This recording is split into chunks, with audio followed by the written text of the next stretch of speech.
Hemelse Vader, dankie dat ons vanoggend weer hier kan wees en dankie dat ons hier op 'n besonderse manier weer in U teenwoordigheid mag wees, waar ons hier saam as medegelowiges byeen is, Here. Here, in die eerste plek omdat ons aan U die lof wil bring, U die eer wil bring. Here, want ons weet U is die heilige God.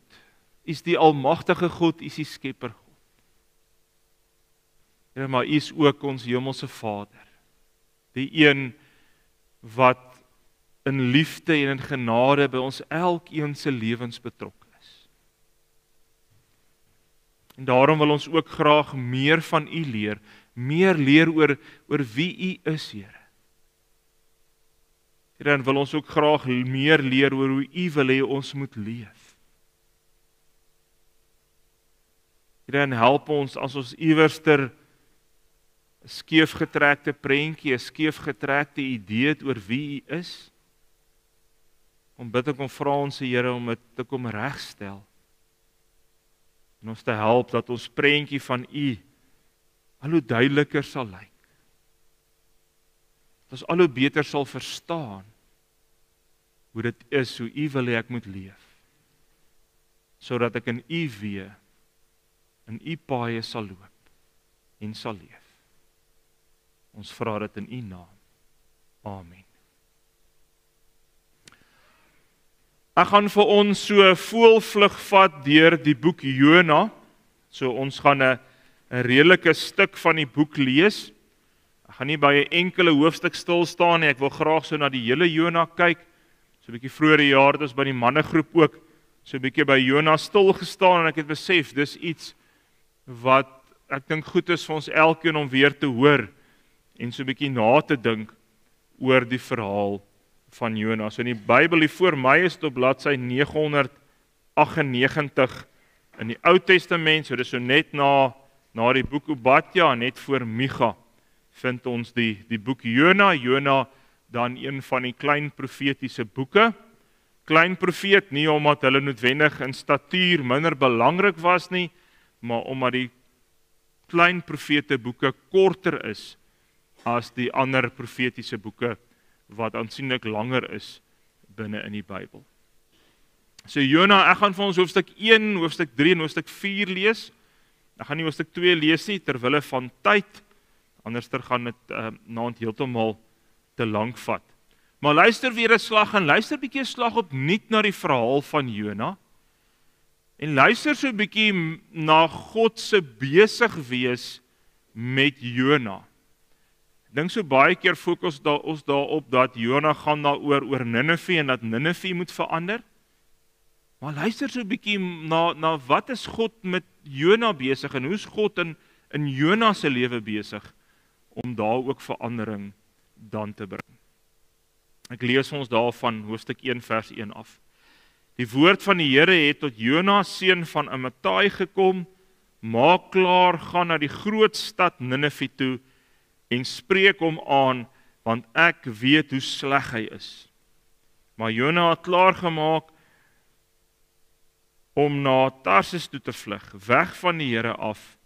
Jona is af Joppe toe en daar het hy 'n skip gekry wat op vertrek was Tarsis toe. Hy het vir die reis betaal en aan boord gegaan en saam met die bemanning Tarsis toe gegaan, weg van die Here af. Maar die Here het 'n kwaai storm oor die see laat opkom. Daar was 'n baie sterk wind op die see en die skip wou uitmekaar breek. Die matrose het bang geword en elkeen het tot sy God om hulp geroep. Hulle het die vrag van die skip in die see gegooi om die skip ligter te maak. Maar Jona was onder in die skip waarheen hy afgegaan het om te gaan slaap. Hy het vasgeslaap en die kaptein het na hom toe gegaan en vir hom gesê: wat is dit met jou dat jy lê en slaap? Staan op en bid tot God, miskien sal hy aan ons dink en dan sal ons nie vergaan nie. Toe sê die manne vir mekaar: kom ons trek loetjies sodat ons kan uitvind oor wie hierdie ramp ons tref. Hulle het loetjies getrek en Jona is aangewys. Toe vra hulle hom: vertel ons tog waarom hierdie ramp ons tref. Wat werk jy? Waarvandaan kom jy? Uit watter land en van watter volk is jy? Jona het hulle geantwoord: Ek is 'n Hebreër. Ek dien die Here, die God van die hemel, wat die see en die vasteland gemaak het.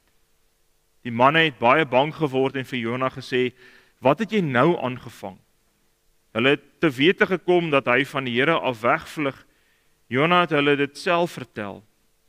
Toe vra hulle hom, wat moet ons met jou maak, dat die see weer rondom ons kan kalm word? Die see het ondertussen al hoe onstuimiger geword. Jona het hulle geantwoord, vat my en gooi my in die see, dan sal dit kalm word rondom julle, want ek weet dit is oor my dat hierdie groot storm rondom julle woed. Die manne het hard geroei om weer die vasteland te bereik, maar hulle kon nie, want die see het al hoe onstuimiger geword rondom hulle. Toe bid hulle tot die Here en sê, ag Here, moet ons tog nie laat vergaan oor hierdie man nie.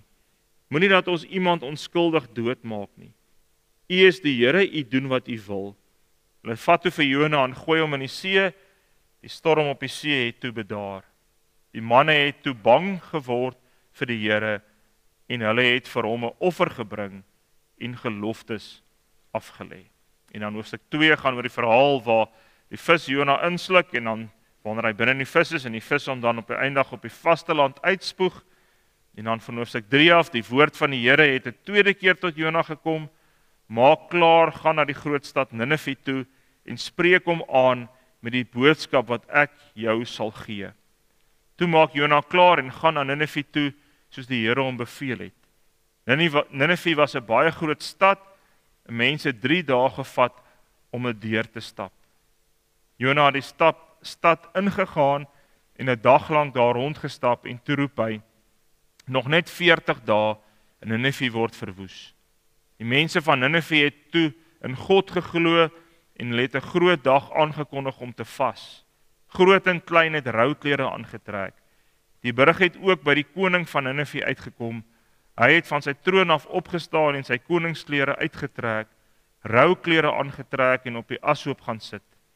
Hy het in Ninive laat proklameer, die koning en sy raadgewers beveel dat 'n mens en dier, groot vee en klein vee aan niks mag proe nie, dat hulle niks mag eet nie en nie water mag drink nie. Mense en dier moet rouklere aan hê en die mense moet ernstig tot God roep en hulle van hulle verkeerde dade bekeer en berou hê oor die geweld wat hulle gepleeg het. Miskien sal God van plan verander en nie meer kwaad wees nie. Dan sal ons nie omkom nie. Toe God sien wat hulle doen en hoe hulle bekeer van hulle verkeerde dade, het hy afgesien van die ramp wat hy gesê het, hy oor hulle sal bring. Hy het nie die ramp gestuur nie. Hieroor was Jona baie ontevrede en hy het baie kwaad geword. Hy het tot die Here gebid en gesê, ag Here, ek het geweet toe ek nog in my land was. Daarom het ek reg in die begin na Tarsis toe gevlug. Ek het geweet U is 'n genadige en barmhartige God, lankmoedig en vol liefde. U sien maklik af van die straf wat U aangekondig het. Laat ek nou maar sterf, Here, want dit is vir my beter om te sterf as om te lewe. Toe vra die Here vir hom, het jy rede om kwaad te word? Jona is toe uit die stad uit.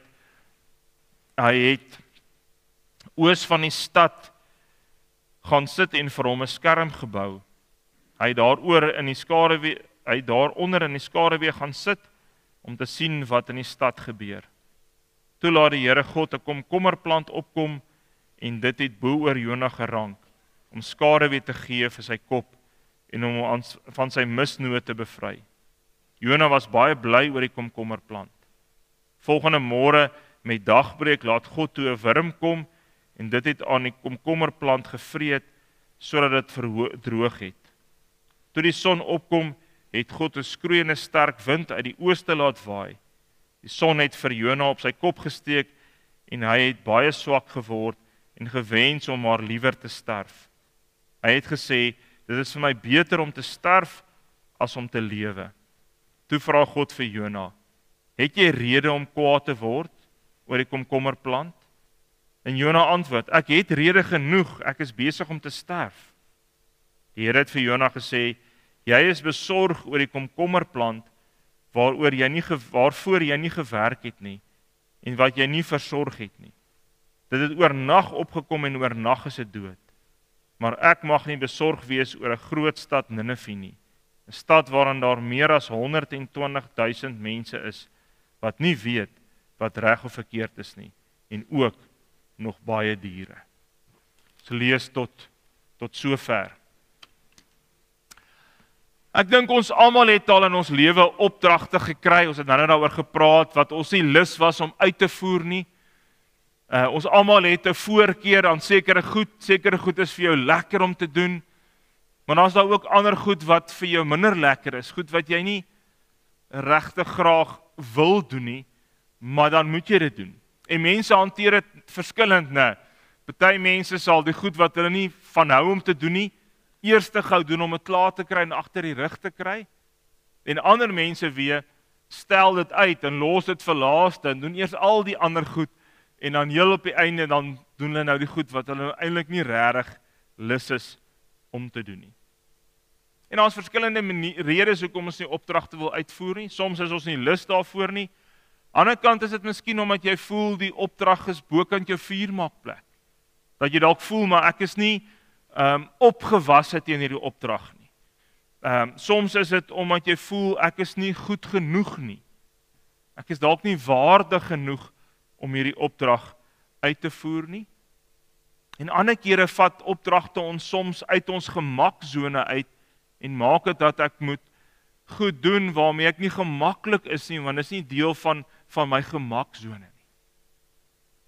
Nou watter van hierdie redes ook al dit is waarom Jona nie wou gaan nie, is ons nie presies seker nie, want die Bybel gee nie vir ons 'n presiese aanduiding nie.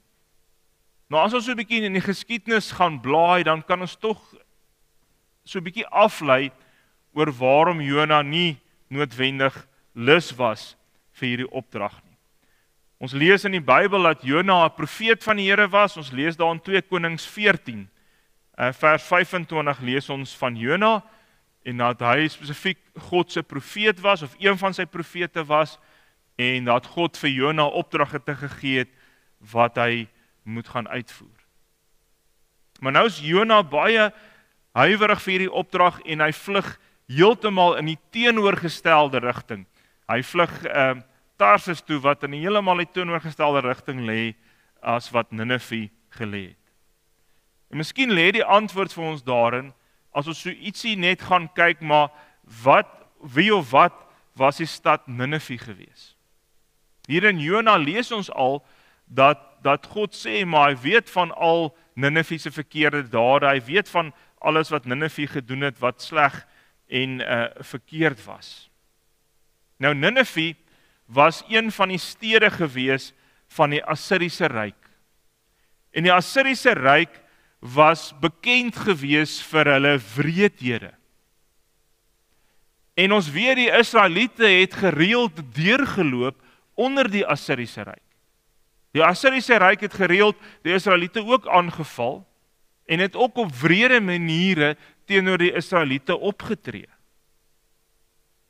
Ons weet die Assiriese ryk was bekend gewees dat hulle goeie soldate gehad het.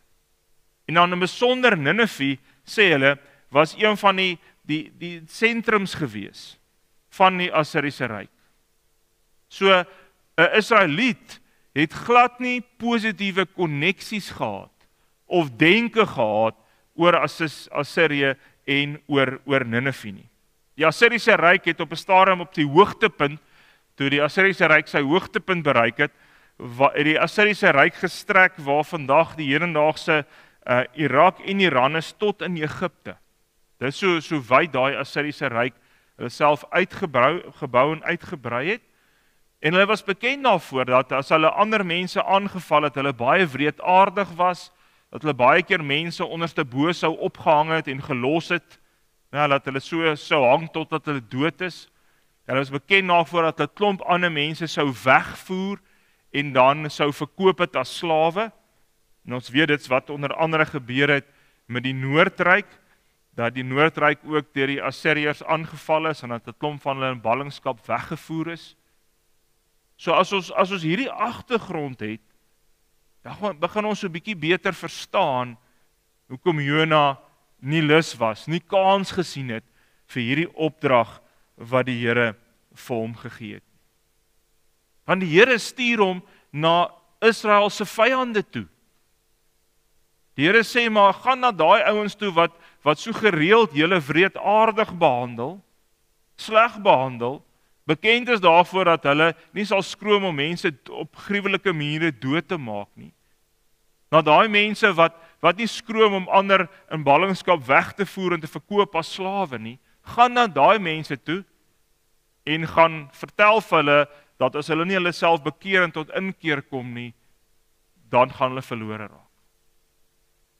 En as ons daai agtergrond het, dan dink ek het ons so 'n bietjie meer begrip met Jona oor hoekom hy gevoel het hy sien nie kans vir hierdie opdrag nie. Hierdie opdrag, dit wat die Here van hom nou vra, is so om nou net te veel. Hy wil nie hê dat daai mense genade van die Here af moet kry nie. Want kyk hoe genadeloos is hulle teenoor ander volke en ander mense. En dan as ons so kyk na die boek Jona, as ons na die oorspronklike teks gaan kyk waarin hy geskryf is daar eintlik mooi beeldspraak amper wat die skrywer gebruik wat nou verlore gaan as ons dit vertaal. Die skrywer maak baie in hierdie boek van die woord yarat. Dit is 'n Hebreëse woord wat beteken om af te gaan. En dan verduidelik hy iets daarvan vir ons om te sê maar hoe Jona se besluite en keuses aan die begin van die boek en eintlik maar reg deur die boek kort verkeerde besluite, verkeerde keuse is. En daarom gebruik hy met die woord yarat om te sê hy gaan af, nee, hy daal af, hy gaan nie op nie, hy vorder nie. Dis 'n negatiewe rigting waarna hy gaan af. Hy gaan af na Joppe toe, hy gaan af na die skip toe. Hy gaan af onder in die skip en hy gaan lê onder in die skip. Nee, as hulle hom oorboord gooi, dan gaan hy af, dan sink hy af na die onderkant toe. So hy het so mooi woordspelings wat hy gebruik wat so 'n bietjie verlore gaan in die vertaling om vir ons iets te verduidelik om te sê maar Jona maak die verkeerde besluite en Jona maak die verkeerde keuses om weg te vlug van die Here, om teen die Here se wil in te gaan. En omdat hy nie luister vir die Here nie, maak sy besluite en keuses dat dit al hoe slegter en slegter en slegter met hom gaan. Hy gaan af, so dit gaan al hoe slegter met hom. Hoekom? Want hy luister nie na die Here nie. Alhoewel die Here se opdrag vir hom 'n moeilike opdrag is, sal die Here se opdrag eintlik maak dat hy groei, dat hy opgaan. Maar omdat hy teen dit kies, gaan hy af. En dit is duidelik in die oorspronklike Hebreëus wat hier gebruik word. Nou ek wil nie vanoggend ingaan in die hele debat nie. Daar is soveel debatte oor Jona, of ons Jona letterlik moet verstaan en of ons Jona figuurlik moet verstaan en of dit net soos wat Jesus baie keer beeldspraak gebruik het om iets te verduidelik, is hier 'n stuk beeldspraak ook ingebou. Ek wil my nie daaroor uitspreek nie.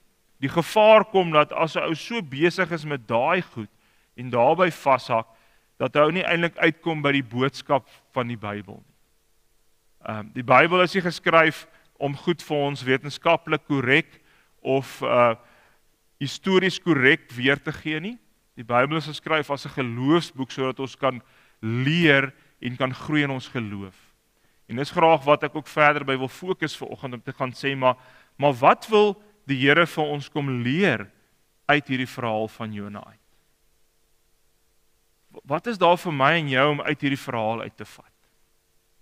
En ek dink, as ons gaan kyk na wat God wou hê Jona moes leer, dan is dit wat ons ook moet leer vanoggend.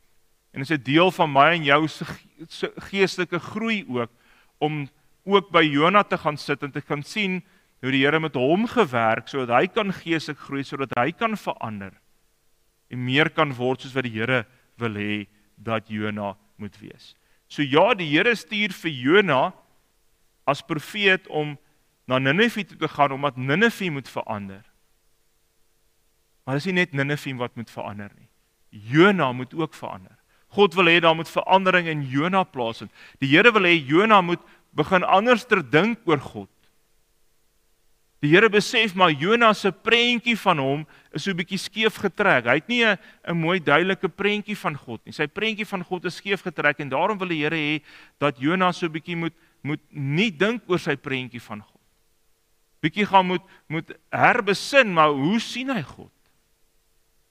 Maar dat die Here ook wil hê dat Jona moet nie dink en anders ter leef in sy eie lewe, moet daar groei plaasvind. En die eerste ding wat ek by wil stil staan is dat Jona wil graag, of dat God graag wil hê dat Jona moet leer en verstaan, maar dat God almagtig is. God is almagtig. God kan enige iets regkry. Nêrens waar jy kan gaan, kan God nie jou bereik nie. Jona het gedink, as hy wegvlug en hy vlug weg na Tarsis toe, dan gaan hy kon wegkom van die Here af.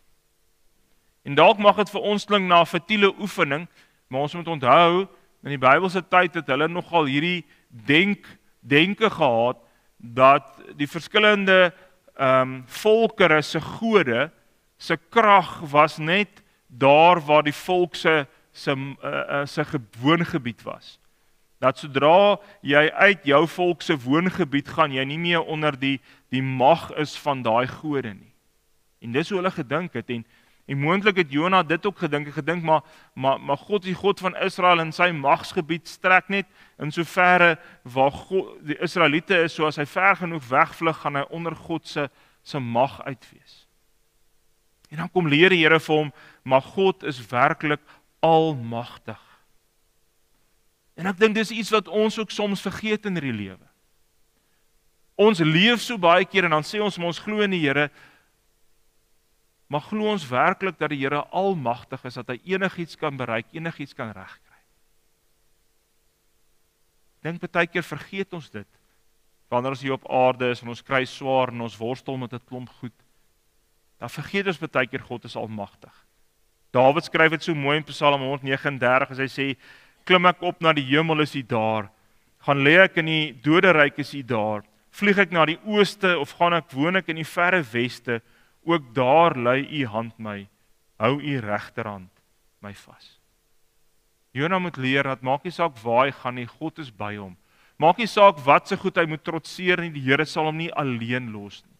Die Here sal hom nie laat gaan en op sy eie laat aangaan nie. Die Here is die heeltyd saam met hom. Ook wanneer hy ongehoorsaam is, ook wanneer hy kies om onwillig te wees, om nie God se opdrag uit te voer nie.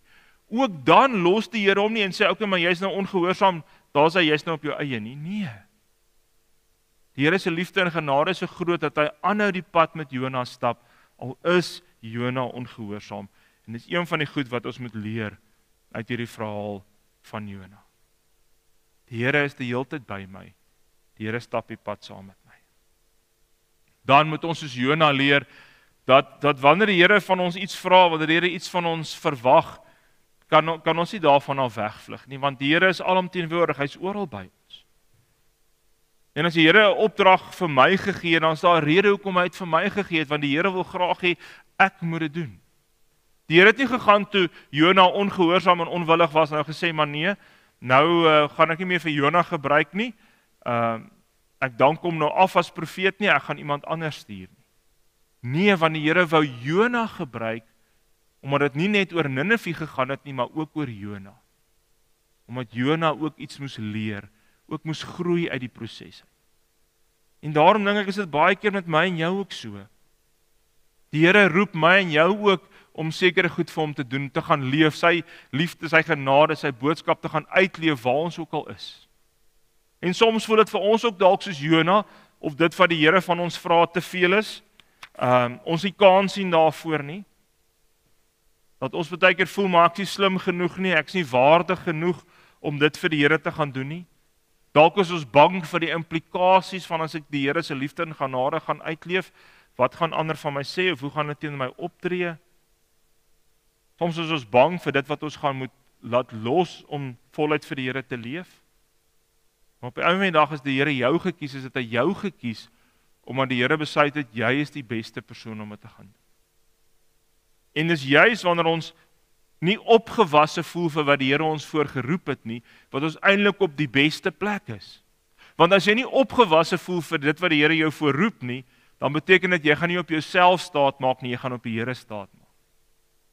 As jy te veel gemaklik voel met dit wat die Here jou voorvra om te doen, as jy te gemaklik is daarmee, dan gaan jy waarskynlik op jou eie insigte staat maak, op jou eie kragte. Maar as juis wanneer jy nie opgewasse voel nie, wat jy voel hierdie taak, opdrag is te groot vir my, wanneer jy eerder op die Here se wysheid en op sy krag staat maak, en dan sal hy dit ook vir jou gee. Saam met dit dan leer Jona dat God ons gebruik, al is ons onwillig en ongehoorsaam. En dan wat is die wonderlike wat hier gebeur? Die wonderlike is, terwyl hy ongehoorsaam is, terwyl hy ongewillig is en wegvlug, dan gebruik die Here hom om 'n klomp geharde matrose tot bekering te bring. In die moment wat hy sê, Here, ek wil nie vir u luister nie, ek wil nie u opdragte uitvoer nie, ek vlug weg, gebruik die Here hom nog steeds. En dan daar op die skip bid hierdie klomp matrose elkeen vir sy eie God, want die matrose was gewoonlik 'n mengelmoes van verskillende lande. Vandag se tyd is dit nog baie keer so op van die vragskepe, is 'n mengelmoes van verskillende lande se mense, en elkeen van hulle bid tot hulle eie God en niks gebeur nie. En dan maak hulle Jona wakker en sê, maar bid tot jou God ook, en dan doen Jona dit, en hy gee 'n kort geloofsbelydenis oor die God wat hy aanbid, die enigste ware God is, dis in effek wat hy daar sê. En dan wanneer hulle doen wat Jona sê hulle moet doen, dan bedaar die storm, en dan besef hierdie matrose, maar die gode wat ons aanbid, is nie ware gode nie, is nie die ware God nie. En dan kom hulle tot bekering, en hulle begin die ware God aanbid. So binne in sy onwillig wees, gebruik die Here hom nog steeds. En dit is so baie keer waar van my en jou lewe ook. Soms is ons onwillig en ons skop teen dit wat die Here van my vra wat ek moet doen, en ten spyte daarvan kan die Here my nog steeds gebruik om 'n verskil te maak. En dan natuurlik ook, moes Jona leer dat ons nie die krag van God se woord moet onderskat nie. Ons moet nie die krag onderskat van God se woord in my lewe en in die lewe van ander nie. Ek moet nie die krag onderskat wat daar is wanneer ek God se liefde en genade gaan uitleef teenoor ander nie.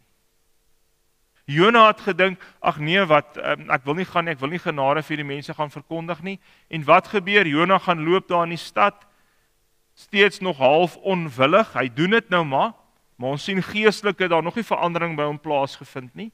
Maar hy gaan voer nou maar die Here se opdragte uit, alhoewel hy op 'n geestelike vlak, emosionele vlak nog nie eintlik daar is waar hy moet wees nie. En wat gebeur?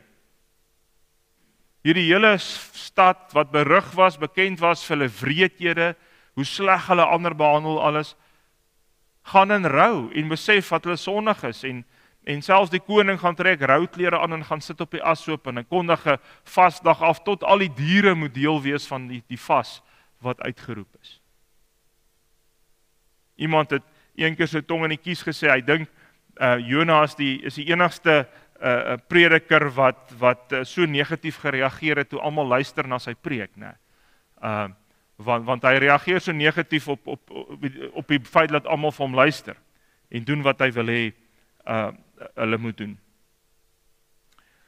So ons moet nooit die krag van God se woord geringskat. Soms raak ons moedeloos, né? Soms het jy 'n familielid of 'n vriend of 'n werkskollega en dalk is dit al maande of jare wat jy vir daai persoon bid, wat jy vir daai persoon probeer iets van die Here se liefde en genade leef, en dan voel dit net vir jou, maar daar kom nie 'n deurbraak nie, hulle verander nie. En dan kan ons baie maklik moedeloos raak. En Jona moes hierso geleer het, dat ons moet nie te gou moedeloos raak. Ons moet nie die krag van God se woord onderskat nie. Ons moet nie die krag van God se woord in my lewe onderskat nie, en ook nie wat God deur my lewe in ander mense se lewens wil bereik daarmee nie. Hebreërs 4 vers 12 se eerste gedeelte sê, die woord van God is lewend en kragtig. En daarom vir jou eie geloofslewe en groei op, moenie vergeet dat die Here se woord lewend en kragtig is. Vir Jona het die Here direk die boodskap gegee en gesê, dis die boodskap wat jy moet verkondig. Ons het God se woord as sy lewende woord wat hy vir ons gegee het. En ons moet nie die krag van God se woord gering ag op die einde van die dag nie. Dan Jona moet leer om met 'n ander oë na die wêreld te kyk. Hy moet leer om na ander oë te kyk na die mense om hom. Jona wou nie gehad het eintlik, as ons nou mooi kyk nou hierdie verhaal uitspeel, dat God sy genade en liefde ook aan hierdie mense van Ninive bewys. Hoekom? Want Jona het in sy kop, hierdie mense is wreed. Kyk wat het hulle al alles aan die Israeliete gedoen. Kyk wat se negatiewe goed doen hierdie mense. So Jona het eintlik gevoel, maar hierdie mense verdien nie God se genade nie. Hulle verdien nie God se liefde nie. En daarom gaan ek nie met hulle gaan praat. En God leer vir Jona om anders te kyk na mense. Anders te kyk na die mense wat om jou is. Anders te kyk na die mense wat jy dalk op 'n stadium beleef het as jou vyande. As hulle wat wreed teenoor jou is, verkeerd teenoor jou optree. Want dalk stuur die Here jou juist dalk na hulle toe, soos wat hy vir Jona na mense toe gestuur het, wat teenoor hulle sy volk wreed en sleg opgetree het. Hoekom? Want die Here wil nie hê dat enigiemand moet verlore gaan nie. 2 Petrus 3 vers 9 lees ons, nee, hy is geduldig met julle, omdat hy nie wil hê dat iemand verlore gaan nie. Hy wil hê dat almal hulle moet bekeer. Dis God se wens, dis Jesus se wens. Jesus sal graag wil hê dat alle mense tot bekering moet kom. So die Here wil graag hê dat sy genade en liefde aan almal aangebied moet word. En hy gebruik my en jou as die instrumente waarin hy sy liefde en genade wil gaan uitdeel. Ja, almal kies nie om dit te aanvaar nie. As jy nie kies om dit jou eie te maak en dit te aanvaar nie, dan is dit jou eie keuse. Maar die Here wil dit vir almal gaan aanbied. Hierdie teks kom uit 'n gedeelte waar van die mense aan wie Petrus skryf begin wonder het, maar hoekom het die wederkoms nog nie plaasgevind nie? Hoekom kom die Here nie? En dan is dit deel van die antwoord om te sê nee, maar dis nie dat die wederkoms nie meer gaan gebeur nie. Ons moet geduldig wees want die Here wil graag hê soveel as moontlik mense moet tot bekering kom voordat die wederkoms gaan plaasvind. Iemand het eendag dit so mooi gestel om te sê, as ons haastig is vir die wederkoms om plaas te vind, dan moet ons harder begin werk om mense van die Here te vertel, sodat hulle tot bekering kan kom. Wat moet Jona nog leer? Jona moet leer dat die Here enige iets kan gebruik. Dat die Here baie keer alledaagse goed gebruik om met my en jou te praat. Het is interessant hoe mooi die boek ook geskryf is. Aanvanklik gebruik die Here groot goed om Jona tot ander insigte te bring. 'n Groot storm op die see. Hy's daar op 'n skip en daar breek 'n groot storm uit en hy word oorboord gegooi en 'n groot vis sluk hom in. En dan laat die Here die groot storm kalmeer. En dan verander die Jona en dan voer hy die Here se opdragte uit, maar geestelik het hy nog nie verander nie. Want dan sien ons dat wanneer hierdie mense luister na sy boodskap, as hy van voor af kwaad. Dan sê hy, maar sien, dis hoekom ek nie wou gaan nie. So hy het fisies verander, maar dit is asof hy eintlik nog so 'n bietjie teensinnig hierdie opdrag gaan uitvoer. Hy sal dit nou maar gaan doen, want hy sien die Here gaan hom nie los nie, maar eintlik emosioneel, geestelik wil hy dit nie gaan doen nie. En dan gebruik die Here 'n komkommerplant wat opkom, en 'n wurm wat hierdie komkommerplant kom opeet, 'n wurm. Dan gebruik die Here dit om iets vir Jona te kom leer van sy genade. Om vir Jona te kom leer, maar God gee soveel genade vir hom wat Jona is. Hoe kan hy nie wil hê dat God ook vir ander mense genade en liefde gee? Wie is hy om te kan wil kies vir wie mag God genade en liefde gee? Terwyl hy self so baie genade en liefde van God af ontvang. Daar is die Here besig met Jona om te sê, maar Jona, jy moet geestelik verander, jy moet geestelik groei. Jy moet besef, jou prentjie van my is skeef getrek. Ek sien net daar vir die Israeliete nie. Ek sien God wat almagtig is, ek sien God wat alomteenwoordig is, ek sien God wat wil in mense se lewens werk. En ek wil jou gebruik, maar jy moet geestelik groei en verander, sodat jy kan besef, maar my genade en liefde is vir alle mense bedoel. Ongeag wie hulle is, ongeag wat hulle aan jou gedoen het. Jy moet anderster na mense begin kyk. Jona moet leer om te besef God se genade en liefde. Dat God se genade en liefde deel moet wees ook van sy manier van leef. Dat hy God se hart moet leer ken vir ander mense. Dieselfde waar van my en jou. Interessant, Jona is net een van 2 Bybelboeke in die hele Bybel wat met 'n vraag eindig. Die vraag waarop hy eindig is: maar ek mag nie besorg wees oor die groot stad Ninive nie, 'n stad waarin daar meer as 120.000 mense is wat nie weet wat reg of verkeerd is nie, en ook nog baie diere. En die rede hoekom hierdie boek op 'n vraag eindig, is 'n mooi stylfiguur van die skrywer om my en jou eintlik te help om met 'n vraag te eindig, om te sê, maar ek en jy moet vir my en jou self die vraag afvra. Hoe baie van Jona is daar in my en jou? Is ons nie ook maar baie soos Jona? En dis wat die skrywer wil bereik, vir my en jou te sê, maar ek en jy moet vir onsself ook daai vraag afvra. Maak ons nie ook soos Jona wat maar te gretig is om God se liefde en genade vir onsself toe te eien, te ontvang van die Here af, maar sukkel om dit uit te gaan leef en vir ander te gaan gee nie. Sukkel om die Here se opdragte uit te voer as dit vir ons voel dis te moeilik vir ons, of ons sien nie kans daarvoor om wat te reën nie. Kom ons leer vanoggend by hierdie verhaal van Jona, dat die beste wat ons kan doen is om aan die Here gehoorsaam te wees. Al is dit soms moeilik, is dit soms nie maklik om gehoorsaam te wees nie, is dit die beste wat ons kan doen. Want toe Jona teen Jesus kies, nie gehoorsaam is hy, toe gaan alles in sy lewe af. Maar wanneer hy gehoorsaam is, vind daar groei plaas en ontwikkeling plaas in sy lewe. Kom ons sit net so en dan bid ek vir ons saam. Hemelse Vader, dankie ook vir die verhaal van Jona. Here, en dankie dat ons kan sien dat U juis Jona gebruik omdat U nie net Ninive wil hê moet verander nie, maar U wil hê ook hê dat Jona moet verander. En help dat ons dit sal raak sien en dat ons sal besef, maar dis so ook deel van my verhaal en ons elkeen wat hier so sit se verhaal.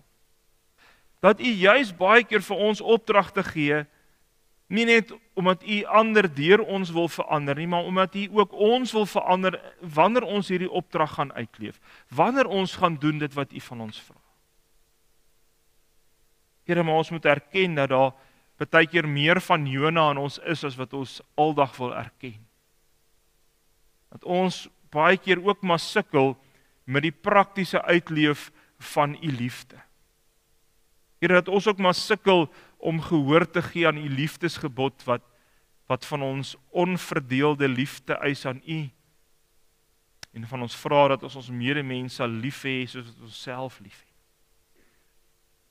Vanuit die liefde wat U vir ons gee. Ja, dan soos ons in Jona sien ons Jona het gesukkel met dit. En dan moet ons bely, Here, ons sukkel ook baie keer daar. Maar dankie dat daar 'n stuk troos vir ons lê in Jona, dat U nie vir Jona laat staan het en gelos het nie, maar dat U aanhou werk het met Jona. Al was hy ongehoorsaam, al was hy onwillig, dat U hom nie laat los het nie. En so is dit waar ook van elkeen van ons. Ook wanneer ons soms ongehoorsaam en onwillig is, laat U ons nie los nie, maar hou U aan die pad met ons stap en help U ons om weer op die regte pad te kom. Gebruik U goed om ons op die regte pad te stuur, gebruik U goed om ons te help dat ons prentjie van U sal verbeter en dat ons geestelik sal groei op al hoe meer te leef soos wat U wil hê ons moet leef. Daarom help ons, Here, dat ons geestelik sal groei om ook U liefde en genade te gaan uitleef teenoor die wat dalk nie op dieselfde manier teenoor ons terugreageer. Ons U liefde en genade ook sal gaan uitleef teenoor die wat ons dalk as vyande beleef. Dat ons nie sal wil kies of vir U wil besluit vir wie U liefde en genade bedoel is. Dat ons nie sal probeer kies wie is dit werd en wie nie. Maar dat ons net gehoorsaam sal wees en aan almal U liefde en genade sal gaan uitleef. Ons kom vra dit in U naam alleen. Amen. Ontvang ook die seën van die Here. Die Here sal julle seën en julle beskerm. Die Here sal tot julle redding verskyn en julle genadig wees. Die Here sal julle gebede verhoor en aan elkeen sy vrede gee. Amen.